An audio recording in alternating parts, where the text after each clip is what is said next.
தமிழ்நாடும் இந்தியாவும் தனது இரண்டு கண்கள் என கூறியுள்ள ஐஜேகே நிறுவனர் டாக்டர் பாரிவேந்தர், திராவிட கட்சிகள் ஆட்சிக்கு வந்த பிறகுதான் ஊழல் மற்றும் சட்ட ஒழுங்கு சிக்கல்கள் மிகுதியாக இருப்பதாகவும், இந்தியா வளர்ந்தால் தமிழ்நாடும் தானாக வளர்ச்சியடையும் எனவும் தெரிவித்துள்ளார்.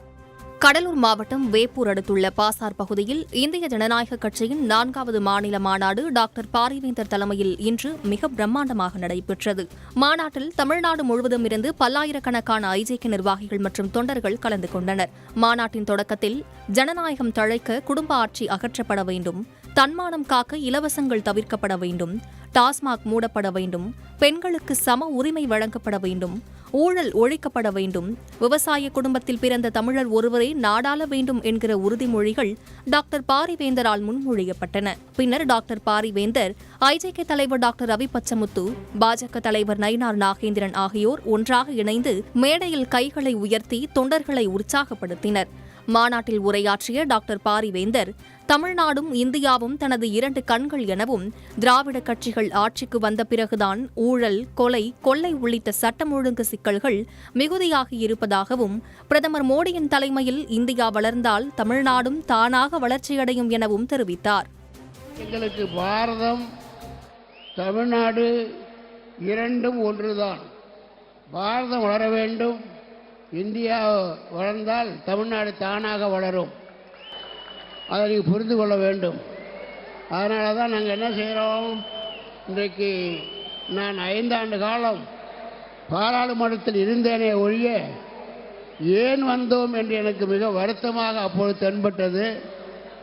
காரணம், நம்ம தமிழ்நாட்டு எம்பிக்கள் எல்லாம் திட்டமிட்டு தாம் வெளிச்சத்தில் இருக்க வேண்டும் என்பதற்காகவே ஒரு நாளும் பாராளுமன்றத்தில் நடக்க விட மாட்டார்கள். அதன் மூலமாக வளர்ச்சியை கெடுத்தார்கள். அது மட்டுமல்ல, தொடர்ந்து இன்னும் கெடுத்து கொண்டிருக்கிறார்கள். இந்தியா வளரவில்லை என்றால் தமிழ்நாடு வளராது. எந்த நேரமும் எதிர்ப்பு என்று செய்து கொண்டிருந்தால் எனக்கு கல்விக்கான தொகை வரவில்லை, யார் கொடுப்பார்கள்? முறையான முறையில் உள்ள நிதியை கேட்டால் கொடுப்பார்கள். எப்பொழுது எதிர்ப்பதே என் கொள்கை என்று இருந்தால் அதனால் இழப்பு யாருக்கு? தமிழ்நாட்டிற்கு மட்டும்தான். ஆகவே மக்களை நீங்கள் புரிந்து கொள்ள வேண்டும். யார் கட்சி நடத்துகிறார்கள், எதற்காக கட்சி நடத்துகிறார்கள், இதனால் அவருக்கு என்ன தனிப்பட்ட முறையில் லாபம் என்றால் எங்களுக்கு என்றைக்குமே லாபம் கிடையாது. நோக்கம் எல்லாம், இன்னும் சொல்லப்போனால், நான் பாராளுமன்றத்திற்கு தேர்ந்தெடுக்கப்பட்ட பொழுது நாங்கள் என்னுடைய சத்திய பிரமாணம் எடுக்க வேண்டும்.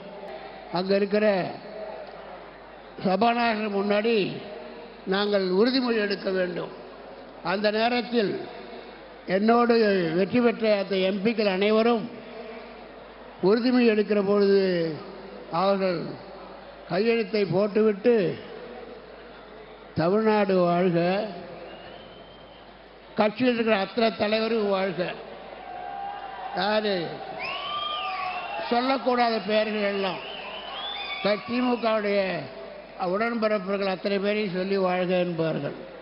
நான் அன்றைக்கே எனக்கு உடன்பாடு இல்லை என்றாலும் கூட நான் உறுதிமொழி எடுக்கிற பொழுது நான் சொன்னேன், உறுதிமொழி எடுத்த பிறகு இந்தியா வாழ்க,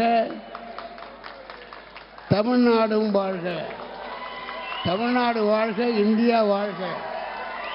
அன்றைக்கு தேர்வு செய்யப்பட்ட யாரும் தங்கள் தலைவர்களை குறிப்பிட்டார்களே ஒழிய அவர்கள் யாரும் நாடு, அதே போல் அவங்களுடைய ஸ்டேட் யார் அப்படி இல்லை. அவங்க அவங்களது தலைவர்கள் நல்லவர்களாக இருந்தால் என்ன வேணும் செஞ்சுட்டு போட்டோம். அந்த தலைவர்கள் யார்? ஊழல் உற்பத்தி அவர்கள் தான். இந்த திராவிட கட்சிகள் வந்த பிறகு தமிழ்நாடு ஊழல், லஞ்சம், கொலை, கொள்ளை, கற்பழிப்பு, மாணவர்களுக்கு மரியாதையும் இல்லை, பாதுகாப்பும் இல்லை. இப்படித்தான் இருக்கிறது, நடந்து கொண்டிருக்கிறது. மக்களாகிய நீங்கள் பார்க்க வேண்டும். இப்படியே நாடு கெட்டுக்கொண்டிருந்தால் எப்படி நலமாக இருக்க முடியும், வளர்ச்சிக்கு செல்ல முடியும் என்று யோசிக்க வேண்டும். என்னுடைய கவலையெல்லாம் மக்கள் இலவசத்துக்கு ஆட்பட்டு எனக்கு இலவசம் கொடுத்தால் போதும், நாங்கள் எவ்வளவு விலைவாசி உயர்ந்தாலும் பரவாயில்லை, வீட்டு வரி உயர்ந்தாலும் பரவாயில்லை, மின்சார கட்டணம் உயர்ந்தாலும் பரவாயில்லை என்று கேவலம் இந்த இலவசத்துக்கு நீங்கள் எல்லாம் ஆழ்பட்டு மயங்கி கிடக்கிறீர்கள். இந்த நிலை மாற வேண்டுமானால் மக்களுடைய வாழ்நிலை வளர வேண்டும். அதற்கு மக்களிடம் நீங்கள் பேச வேண்டும். உறுதியாக நாம் இளைய கட்சியாக இருந்தாலும் ஒரு நாள் நம்முடைய கருத்துக்கள், நம்முடைய அர்த்தமுள்ள கருத்துக்கள் தமிழ்நாட்டு மக்களுக்கு கொண்டு சேர முடியும் என்ற நம்பிக்கையோடு தான் உங்களால் முடியும் என்று இதை எடுத்துக்கொண்டு கட்சி நடத்தி கொண்டிருக்கிறேன்.